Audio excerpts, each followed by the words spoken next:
Hello and welcome to Mabinda TV. So, this is a TV network. This is a YouTube channel where I basically look at the top issues in Africa. So, for now, I'm asking, can Africa unite? That is, can Africa unite? You remember during in the early 1960s, the likes of Kwame Nkrumah had stated that basically Africa should be united. And you remember Kwame Nkrumah famously said that seek ye the political kingdom, and everything else shall be added unto you. Of course, Kwame Nkrumah did not live to see.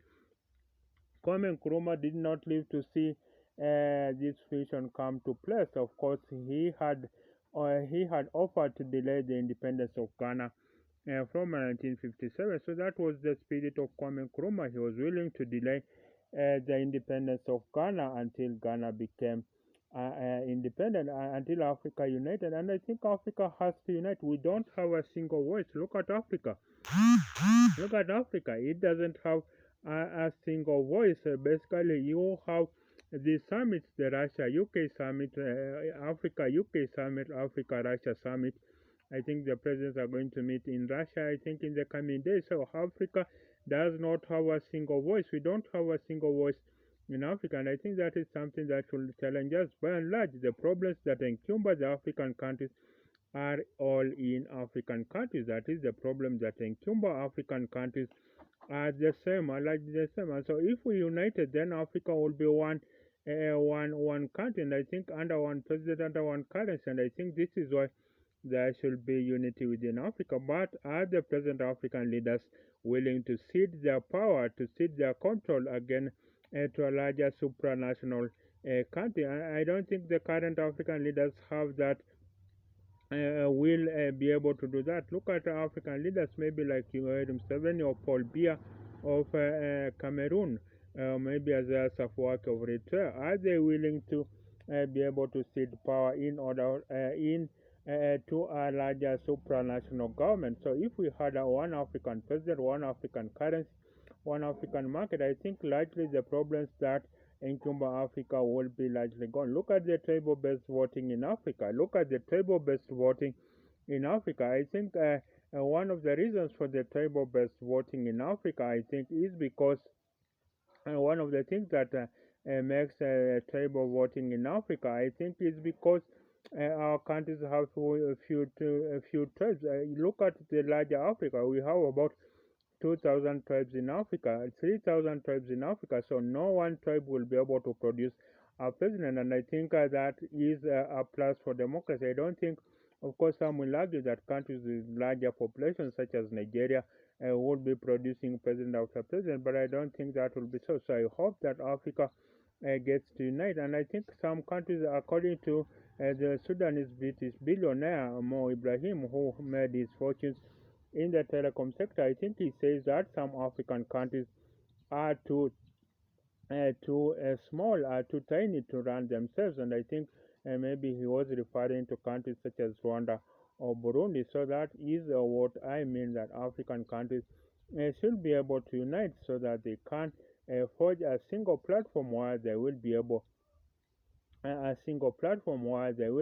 to unite and basically make Africa a paradise. We need African leaders to come together. Look, Africa does not even have a single media to air its views. I think the media that tried went out of the way. Look at Kwame Nkrumah. I think the Afro-Caribbean George Padmore had basically believed that Kwame Nkrumah would be the one to liberate the black race, but that did not happen, as the young Nkrumah government was overthrown in a CIA-backed coup. So you have basically you have an Africa that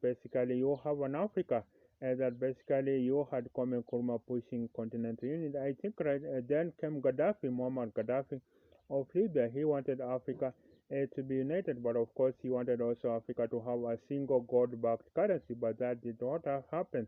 According to Professor Pierre Lumumba, he says that Africa trades in 35 currencies, so why not have a single currency for Africa? According to Professor Pierre Lumumba, he says that Africa has 34 currencies, and according to the Nigerian billionaire Aliko Dangote, he says that basically he needs 54 visas to travel around Africa. That is Aliko Dangote. He says that he needs 34 visas to travel around Africa, and that is something that complicates his investment strategy. So, some are saying that basically it is easier for a common market than a common political union. So they say that the African Free Trade Area is the one that should come. Maybe they are comparing Africa with the European Union, which has a single market, and Africa, they say, the easiest route will be to have a single market. Basically, they say political federation in Africa is something that should have happened at independence. Not right now. The current presidents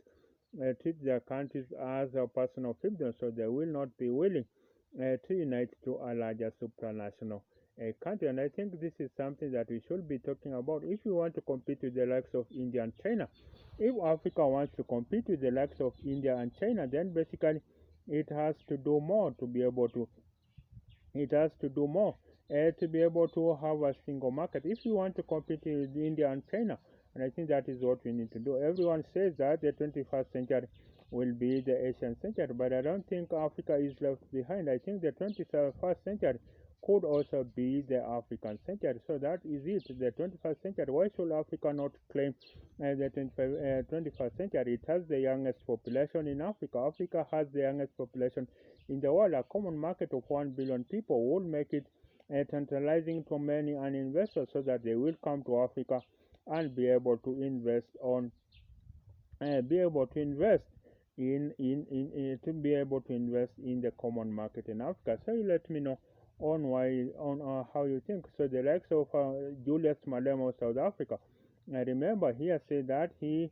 will not chase away African foreign nationals in South Africa. He said that these continental borders are artificial. They were drawn in Berlin in 1884. So he says that basically it should be the time to dismantle the borders within Africa, so that Africans can freely move within Africa. It is very hard to move within Africa. You are asked for a visa. A foreigner, it is easier. And I think even in the interconnecting flights, you have interconnecting flights. You have, I think, you have in the interconnecting flights, you have someone goes to Europe first before they can come to Africa. I think from Congo to Nigeria takes about 23 hours. It should take only a few hours. So that's it for now. I have been looking at whether Africa should be united. Can Africa unite? So now that has been Mabinda Africa TV. This is Mabinda TV. Till the next episode. Bye for now.